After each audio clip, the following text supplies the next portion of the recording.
இன்றைக்கி நம்ம சேனலில் என்ன சத்தான சமையல்னு பார்க்கலாம். சக்கரவள்ளி கிழங்கு பச்சை பட்டாணி வச்சு ஒரு மசாலா தோசை தான் செய்ய போகிறோம். இப்போ அது எப்படி செய்கிறதுன்னு பார்த்துடலாம். கிழங்கு நல்லா கழுவி ஆவியில் வேக வச்சுக்கலாம். பட்டாணியும் வேக வச்சு எடுத்துக்கலாம். சக்கரவள்ளி கிழங்கை ஆவியில் மூடி வச்சு வேக வச்சுக்கலாம். இப்போ பட்டாணியும் வெந்துட்டுருக்குது. இது வேக வச்சு எடுத்துகிட்டு மறுபடியும் என்னென்ன போடலாங்கிறத இப்போ பார்த்துடலாம். இப்போ பட்டாணி வெந்துருச்சு. வேக வச்ச சக்கரவள்ளி கிழங்க உதுத்தி எடுத்து வச்சாச்சு. இப்போ மசாலா தாளிக்கிறதுக்கு 3 பெரிய வெங்காயம் பொடியாக நறுக்கி வச்சாச்சு. கருவேப்பிள்ளை, ஒரே ஒரு பச்சை மிளகாய் வெதனைக்கு பொடியாக நறுக்கி வச்சுருக்கிறேன். இஞ்சி பூண்டு பேஸ்ட்டு. இப்போ இந்த மசாலாவை எப்படி தாளிக்கிறதுன்னு பார்த்துடலாங்க. வடச்சட்டி காஞ்சிருச்சு. 2 ஸ்பூன் கடலெண்ணெய் விட்டுக்கலாம்.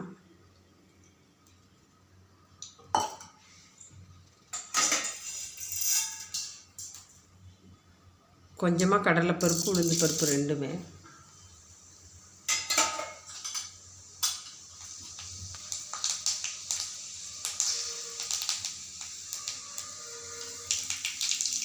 கூடவே கொஞ்சமாக கடுகு,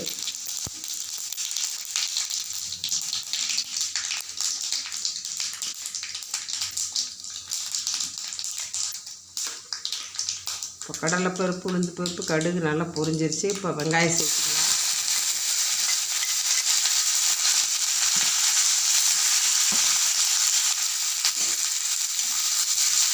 வெங்காயம் கொஞ்சம் நல்லா வதங்கி வரட்டும். இப்போ இஞ்சி பூண்டு பேஸ்ட்டு, தக்காளி, மேலே கொஞ்சமாக உப்பு தூவி நான் இந்துப்பு தான் சேர்த்திருக்கிறேன். இதுவும் நல்லா பச்சை வாசம் போக வதங்கட்டும். இப்போ தக்காளி, இஞ்சி பூண்டு பச்சை வாசம் போக நல்லா வதங்கியாச்சு. இப்போ வேக வச்சு வச்சுருக்கிற பட்டாணியை சேர்த்துக்கலாம்.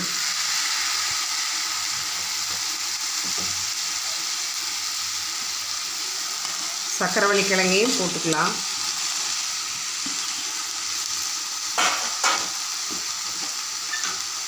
இது கூடவே காரத்துக்கு கறி மசாலா பொடி,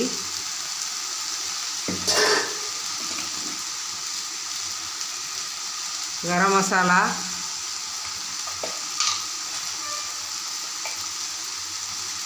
மஞ்சத்தூள்,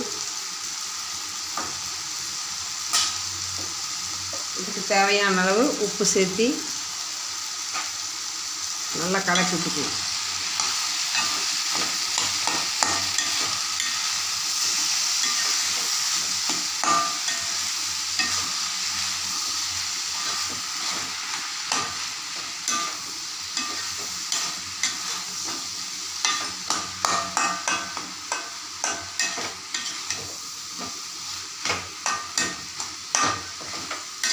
இப்போ சக்கரவள்ளி கிழங்கு மசாலா தோசைக்கு மசாலா வந்து ரெடி ஆயிடுச்சு.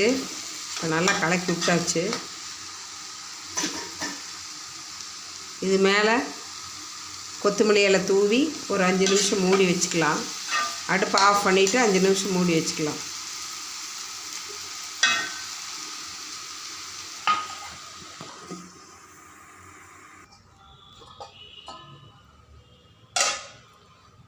இப்போ நம்ம மசாலா தோசைக்கு சேர்த்திருக்கிற சக்கரவள்ளி கிழங்குல vitamin A, B, C, calcium, potassium, புரதச்சத்து, இரும்புச்சத்து எல்லாமே நிறையா இருக்குது. அதே மாதிரி நம்ம சேர்த்திருக்கிற பட்டாணிலையும் வந்து AB6 எல்லாம் இருக்குது.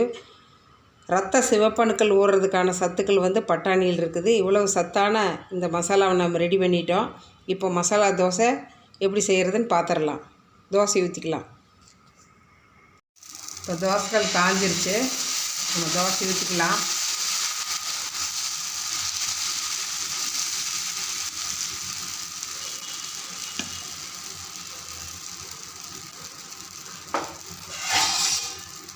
இந்த தோசை வந்ததுக்கப்புறம் மசாலா சேர்த்திக்கலாம். இப்போ தோசை நல்லா வெந்துருச்சு. இப்போ மசாலாவை சேர்த்திக்கலாம்.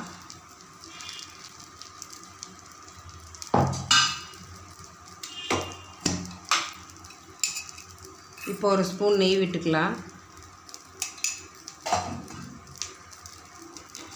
இப்படியே தோசையை மடித்து எடுத்துக்கலாம்.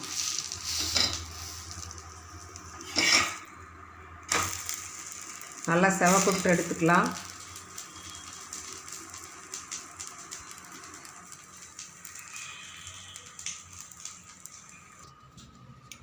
இப்போ சுவையான சக்கரவள்ளி கிழங்கு பட்டாணி போட்டால் மசாலா தோசை ரெடி ஆயிடுச்சு. அதுக்கு தொட்டுக்கிறதுக்கு இப்போ நான் தேங்காய் சட்னி தான் செஞ்சுருக்கிறேன். அவ்வளோ சத்தான இந்த தோசையை, மசாலா தோசையை நீங்களும் செஞ்சு சாப்பிட்டு பாருங்கள். அருமை சுசி சமையல் ருசி. இப்போ இதே லைக் பண்ணுங்கள், ஷேர் பண்ணுங்கள், கமெண்ட் பண்ணுங்கள், சப்ஸ்கிரைப் பண்ணுங்கள். நன்றி, வணக்கம். உங்கள் சுசீலா ராமூர்த்தி.